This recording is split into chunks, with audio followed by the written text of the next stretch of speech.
What's up, positive bitches? How are we doing today? If you're hearing this episode, you are meant to be here, so keep listening. On that Bitches Positive podcast, sometimes we will laugh, other times, baby girl, we're gonna cry. But we will always walk away feeling our most empowered, positive bitch self. That is babe in true connection with herself. On this podcast, we unbecome who we are not so we can fully step into exactly who we came here to be. A couple of things about today's episode. Number one, happy Thanksgiving. Happy holidays. Hello, hello, hello. Number two, you can probably hear this, but I do have a bit of a cold going on right now. So if you hear me sniffling, it's because I am in fact sniffling, but I did not want Thanksgiving week to go by without a podcast because I know when the holiday season is here, a lot of us experience high tension and anxiety, and I needed to give you my 5-step guide for 5 things mentally, emotionally, psychologically, spiritually strong people do. And that's why I am here today. When I was going through my spiritual awakening, I believe I'm still on this journey and there's so many different levels to it, but I really relied on key figures to post religiously for me to feel grounded when I was learning all of these different concepts. So I really strive to be that grounding for you if you so need. So yes, we're going to be talking. Yes, I have a bit of a cold. And if you're watching on YouTube, yeah, my tongue does look orange because I had a vitamin C this morning and it turned my tongue orange. Anyway, we're going to be talking about how to keep our emotions in check. I've just noticed that when you externalize a lot of your emotions, people tend to not take you as seriously, or your message gets lost in your emotions. And when we're dealing with family members, we're dealing with even coworkers, if you have a point, you want to express how someone's hurting you, how someone has offended you, whatever it may be, you need to keep your emotions in check so that your message actually gets through. Imagine someone was reading a dialogue to you and they just kept crying through it. You wouldn't be able to extract the message they were trying to read. Think about a commercial that's advertising something. If all the actors were hysterically crying through the whole thing and couldn't develop their thoughts properly, we wouldn't be able to understand what they're even selling. In order to get your point across, you need to have some sort of composure. This doesn't mean you ignore your emotions, you push your emotions down. No. And that's what people get confused with. And that's why we're going to talk about this today. How can we be aligned with our emotions? How can we understand ourselves and communicate what it is we want and need? Before we get into 5 things that strong people do, I do want to remind you that for this week only, it ends Sunday. I'm having a Black Friday sale the whole entire week for all of my one-on-one coaching programs.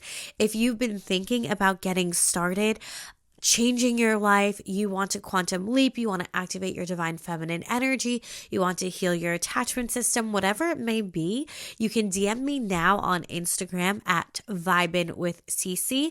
The link will be in the show notes, but that is VIBIN with CIICII to find out about the sale prices. Get this sale while you can. I have a limited amount of availability. I will be getting to all the DMs by the end of this week, and it does end Sunday. This is my only sale the whole entire year, so take advantage of it, because then you're gonna have to wait till next year if you want these sale prices. Okay, because I am a little bit under the weather and I have a lot to say today, let's just get into today's episode right now. 5 things mentally strong people do. The first thing is mentally strong people understand that our emotions are meant to be used. They aren't meant to use us. As someone who's extremely emotional, hello, I have a Cancer moon, okay? I feel a lot. I'll be watching a show and I'm hysterically crying. I started to watch Squid Games, the challenge, where it's real people competing for a prize of $4 million, actually more than that. And I am hysterically crying watching the whole thing because these people are feeling such real emotion. I'm constantly feeling a lot of emotions, constantly wanting to externalize a lot of my emotions.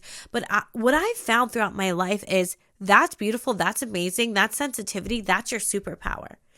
But when you want to get your point across, when you want to just sit down and have a civil dinner, if your emotions are controlling you and you're not controlling your emotions, you don't get to win.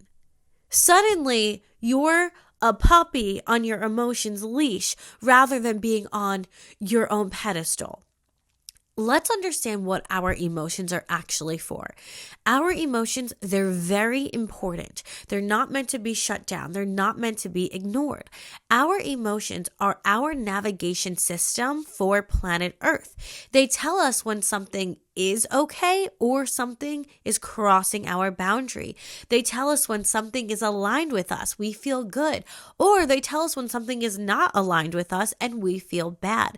They tell us when someone is our friend because we feel really good around them versus a friend who's verbally abusive to us will feel bad around them. Our emotions are there to help us understand what is in alignment with us.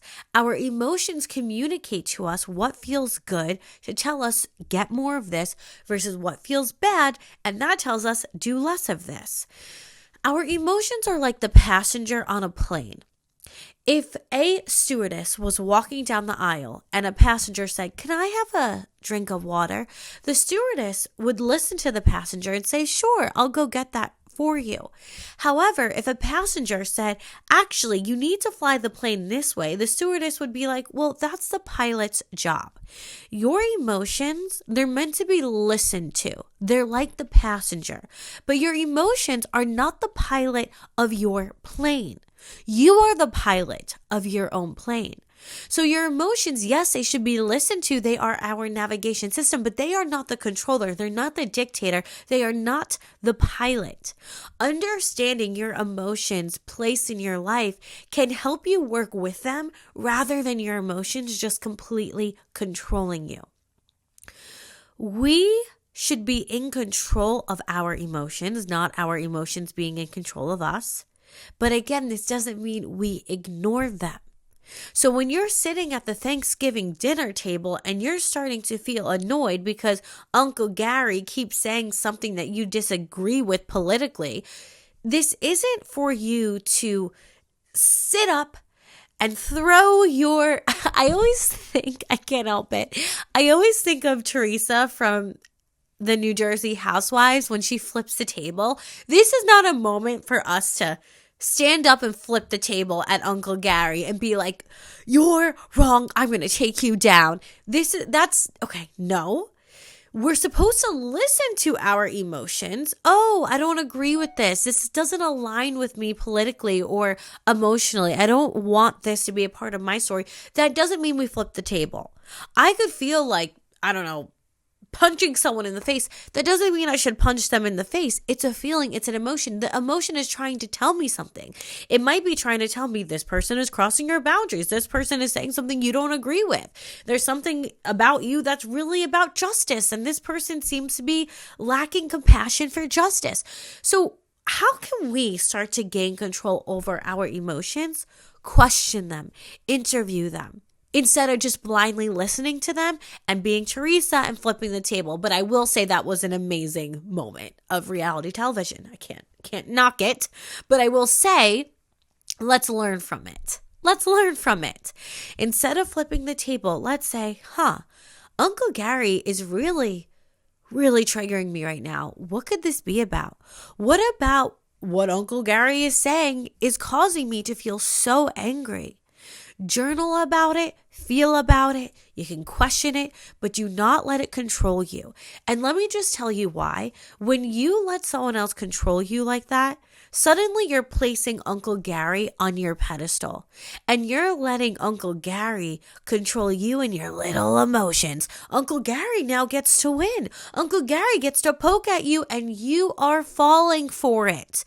That's not you being in control. You being the big bad blah, blah, blah, blah, blah. That's not you being in control. That's Uncle Gary controlling you and your emotions controlling you.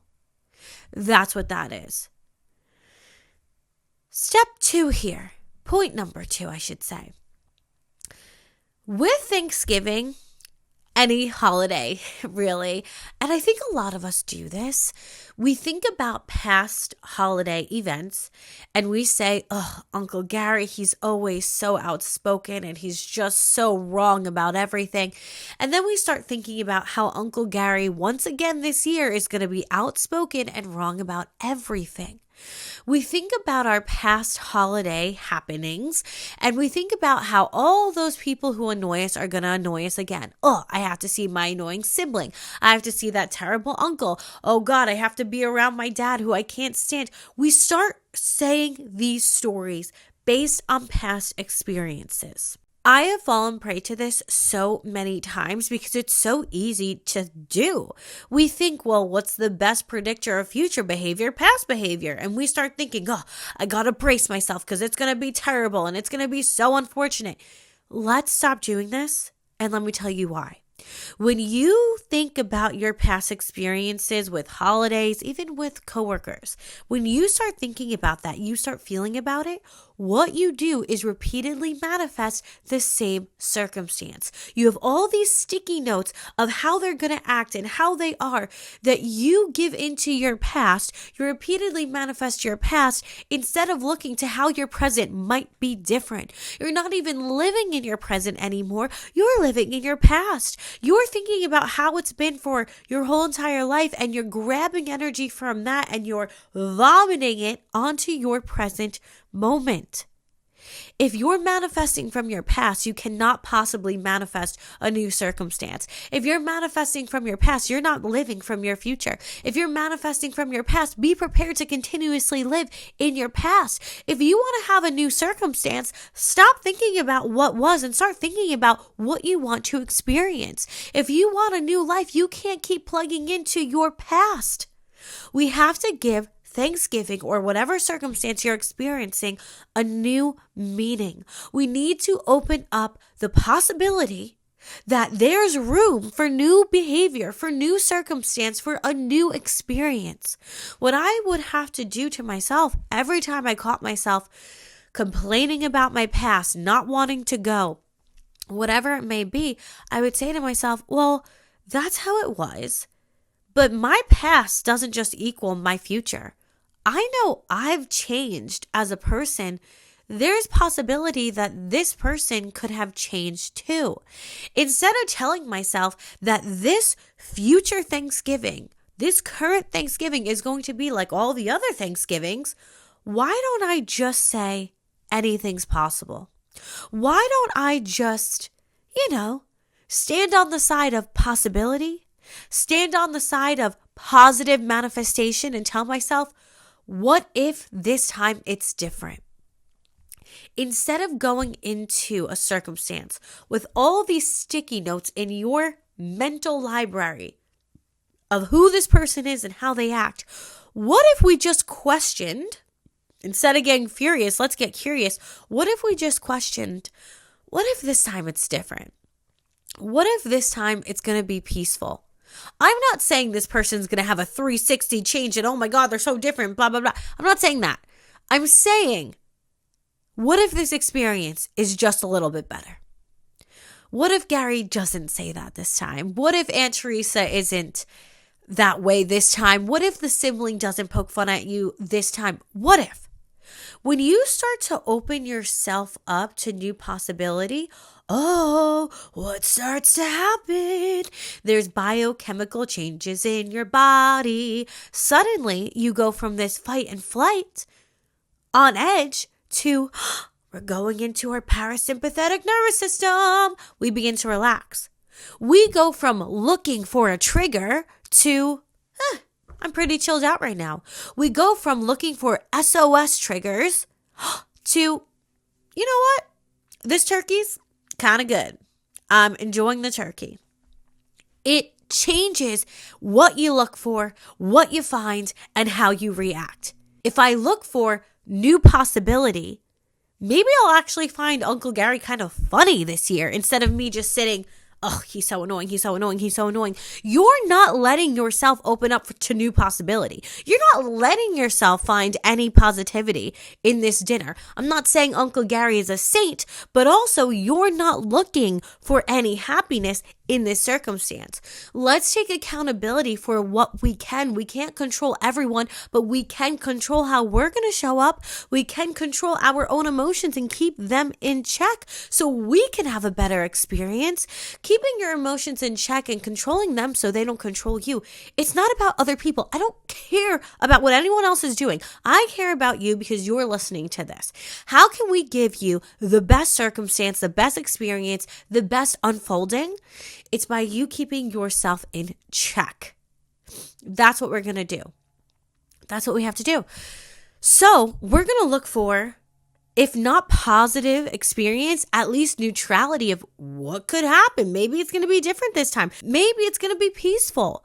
Give the circumstance a new meaning so you stop repeatedly manifesting your past and you start enjoying your present. So you stop looking for triggers and you actually start looking for happy moments. Instead of you being so clenched, so much tension in your body, constantly scanning, you're actually going to be able to digest your food. You're actually going to be able to enjoy other conversation because you're not just looking for what pisses you off. I also feel like something that really helps me, a new meaning I created, is when someone is annoying me and it's a family member, it helps me just remember that, you know what? They obviously just didn't get enough of whatever they needed as a child. They didn't get enough hugs or enough love or enough attention that they're acting out now. Seeing the person who's annoying you as their child self is helpful for you to just not have complete rage. Oh, yeah. It's not about them. It's not about you treating them any sort of different way. It's about you grounding yourself. When you see Gary and he's like, bah, bah, bah, bah, but you then see him as his little inner child, his little child self, and you realize, oh, he didn't get enough attention or hugs or love, it humanizes them. It helps you understand, okay, they're being outspoken right now, not probably because they even believe this, but because they just want attention. And negative attention is still attention at the end of the day. Humanize them. Not for them, before you, so you don't flip a table, okay? Number 3. I recently watched, I don't know if you know them, I just discovered them. They have like 11 billion subscribers, so I am probably late to this party. But there's this pair, Sam and Colby, and they go through haunted experiences. I don't recommend scaring yourself, but the mystic within me, the priestess within me is just so in love with paranormal investigations. I just love it so much, and they do it. They did do one thing I disagreed with. They showed something that you're not meant to take a picture of, and I didn't love that. But if you do watch it, just say before you watch every single part of their series, I don't claim any negative energy from this video. Sam and Colby did this series where they went into the Conjuring house and they did a paranormal investigation. And one of the parts of the house that they really had a big emphasis on was this basement level. And they're talking about how the entities in the basement are very different than the entities on the top floors. The top floors are loving and it's like childlike entities or adult-like entities, but they're helpful and loving, and it doesn't incite fear within people. However, the basement level is a little bit different. And they were talking about how the entities in the basement are like tricksters. They'll try to trick you or make you scared. And why would these entities do this? They do this to feed off your fear. What people don't realize is that your emotions are energy in motion. So whether you're happy, sad, mad, glad, all those emotions are just energy. And energy can be used to do something positive, go for a run, or energy can be used for something negative, like leaving hate comments on someone's video. So energy can be used how you want. Emotions are energy. So emotions can be used for how you want because they're just energy. And what kind of sparked my brain for this episode was thinking about how, like, damn, even after these souls have passed on to another dimension, they're still trying to feed on your fear and your anger and your frustration. There are some people who will feed on your emotions. Stop giving them that advantage. The same way that entities who have crossed over are feeding on your fear, there are human beings who also will feed on your fear, your frustration, and your sadness. So let's kind of untangle this a little bit. If there is someone in your family or someone at work who is blatantly a narcissist, like you're dumbfounded every time because you can't even understand them. If that is the case, and I have to take a second here to say that a narcissist is not someone who's confident, okay? I think sometimes people get confused. Self-love is not selfish. Self-love does not mean you're a narcissist. A narcissist is not someone who actually loves themselves. A narcissist is someone who has such deep hatred for themselves that they have to push down other people and puff themselves up. So, okay, just disclaimer there. If you have someone who is a narcissist or who just is living on a completely different planet than you, and there's no way you can meet them on any sort of level, stop trying. Because you can only meet someone as deep as they have met themselves. And if you notice this person is always just poking at you, is always trying to get you upset, is always trying to annoy you, it has nothing to do with you. They're trying to extract your energy. Your frustration, your sadness, some people are going to get off on that.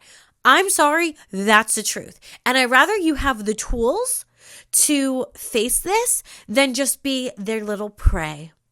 Because that is not being in control of your own life. That, again, is pedestaling them and letting them have control over you and them having control over your emotions. If you have someone in your life that is like this, there's no way of meeting them. There's no way of communicating to them. There's no way of them understanding your point of view. Stop letting them get the best of you. Stop allowing them to get you out of character because they are not worth you getting out of character. They are not worth you getting into a miserable state. Misery loves company, so miserable people will try to bring you down. They are not worth you messing up your own vibration because they're annoying you. They're not worth you pedestaling them instead of you. So what you're going to do is see them for what they are. Give it a little chuckle if you want. Very funny. I'm not falling for this shit again. We're not saying this to them. We're saying it to ourselves. And you're going to remove yourself from the room for a minute and just release your energy in the bathroom, in a bedroom, outside. Jump around and just get that shit out. Just be like, no, no, no, no, no, no, no, no, no. I'm not allowing it. I'm not allowing it. I don't claim that energy. I don't claim that energy. I don't claim that energy. I literally do a little workout and song dance. I'll be like, I'm not claiming this energy today. No, no, not today. And it just makes me feel so much better because I'm moving my body. I'm getting out of my head and into my body. I'm releasing any energy I may have taken from them. And I will literally say, back to sender, back to sender, back to sender. So the first thing I do is shake out my body. The second thing I say is send back to sender. And the third thing I'll do is positive bitchitude, activate, activate, activate, positive bitchitude, activate. Activate, activate, positive bitchitude, activate, activate, activate. Now, what am I saying? I'm saying positive bitchitude, activate. And what I'm doing is I'm reactivating my magnetic energy. I'm reactivating my own positive energy. I sent their energy back to them, and now I'm invigorating myself with positive energy. I'm filling myself up with positive energy. Remember, positive bitch. What is that? A positive babe and true connection with herself. I'm getting connected back to me, so I'm not plugged into them, because I don't want to plug into their negativity. I don't want to be a part of their negativity. I want to be here with me. So I'm sending their energy back to them, and I'm re-energizing myself with my own energy. That's what I'm going to do. We have to remember there are some people on this planet that we cannot reach. And you're not sent here to fix everyone. You're not a rehabilitation center for them. You're here to live a good life, to learn, develop, grow, have happiness, have fun. You're not here to fix everyone. You're not the fixer. You're a human, okay? So we're going to reestablish our own self and our own energetic boundaries. And then we're going to keep it walking and talking, grooving and moving. Number 4. Like I said before, our emotions are just energy. And actually, the word emotion comes from the Latin term emovere. I hope I'm saying that right. I did take 2 full years of Latin. Do I remember much? Not really. We didn't speak it because it's a dead language. Did I cry every day I had class? Yes, because we had a test every single day we had class. I've never heard of anyone doing that besides this Latin class, okay, for 2 full years. Yeah. Anyway, moving on. Emovere, what it means is to move out. Emotions are meant to be moved out. They're meant to be moved. Their natural state is movement. So, if you know there's a person who has some sort of blockage to this planet and this reality, then instead of trying to reach them, I want you to reach into yourself. When you go home later that night, when you have time to yourself, scream into a pillow. If you have a punching bag, punch it. Take a long shower. Imagine the water just washing off all their negative energy. Take a bath. Pray over the bath. Lay hands on that bath. This water will re-energize me. I've been doing a lot of salt baths lately. And just come back home to yourself. I have a little altar in my room. If you're watching on YouTube, you can see my altars right here. And after a long, difficult day, if it's with family, whatever it may be, I'll light a candle, I'll do a prayer, I'll do a meditation, and I'll just come back home to myself. I think so many of us are trying to run away from family problems, from the drama. We end up running away from ourselves too. The medicine is to come back home to you. The medicine is to re-energize your own energy. The medicine is to ground yourself, not to keep running. Come back home to yourself. Journal. Write a song. I don't care. Make a dance. Do something where you're moving your body, you're moving your energy out, and you're coming back home to yourself. You can light white sage or Palo Santo and just gently put it around your body, put it around your room. Just come back to yourself. They're not in your room with you. They're not re-triggering you in your room. People are going to hurt us, are going to trigger us, but you don't need to cause yourself more suffering by re-triggering yourself, by thinking about it, thinking about it, thinking about it. Think about something else. Come back home to yourself. If you need a healthy distraction, put on one of those corny Christmas movies or a funny show and laugh. Laughter is an amazing medicine to reground ourselves, to come back home to ourselves. They're not worth you getting out of character, especially if they're not even there anymore. They might have a hold on you while they're there, but don't let them have a hold on you while you're home alone, while you're in your room and they're not there with you anymore. No, we don't let those sort of people win. We're the winners. We're the winners. Okay. Coming to number 5. Let's go. We know we need boundaries with people, and I've done a plethora of podcasts on that, which you can find. But another thing we need to have boundaries with is our own emotions. Yeah. Our emotions, they are our navigators, but they're not the dictator. We are the dictator in our own life. This means if you're crying Monday through Sunday or annoyed Monday through Sunday about something that has happened on Thanksgiving or at a family party or just your family in general, again, you're letting them win and you're hurting your own vibration. If they hurt you, fine, but you are causing your own suffering now. And that is where I just draw the line. That's where I draw the line. So we need emotions. Yes. We need to listen to our emotions. Yes. But we need boundaries with our emotions. Yes. So what I want you to start to do, if your emotions are just all over the place and you can't control them at the dinner table, you can't control them at work, now you're just hurting your own life and you're not getting anything done and you're crying all day, and that's not going to work. We want to let our emotions out, but we want to do it in a way that works for our schedule. What I would literally have to do with myself is schedule crying sessions throughout my week so I could get my emotions out. And then I would tell myself, okay, I let it out. I cried about what I wanted to cry about, or I journaled it out. Now I need to refocus on work, on this, on my workout, on going to here, whatever it may be. So let's say Thanksgiving is today. Again, happy Thanksgiving. It's Thursday. Let's say you go to dinner and it's just, the circus. It is a circus. And then you come back home and you're crying about it and you're upset. Then Friday and Saturday and Sunday, you're just upset every single day. What I want you to do is schedule a crying session. You can do it once daily or 3 times a week. And schedule this crying session for about 15 minutes to 45 minutes where you can complain to yourself about it, you can cry about it, you can scream about it. And then after that 45 minutes is how long a human body can feel an emotion for. After 45 minutes, you'll notice you'll either go from sadness to anger or sadness to some other emotion.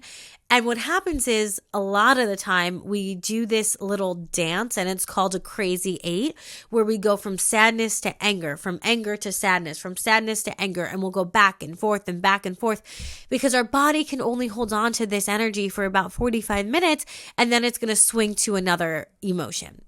So we'll go from this powerlessness state, from sadness, and then we'll go to this anger state, which makes us feel dignified and powerful. And then we'll drop back into powerlessness and sadness. Instead of doing that and doing a crazy 8, let's break this pattern.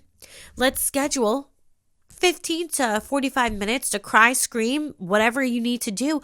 And then after that, you're going to tell yourself, okay, I'm not ignoring my emotions. I'm feeling my emotions. I'm listening to them. I'm letting them out.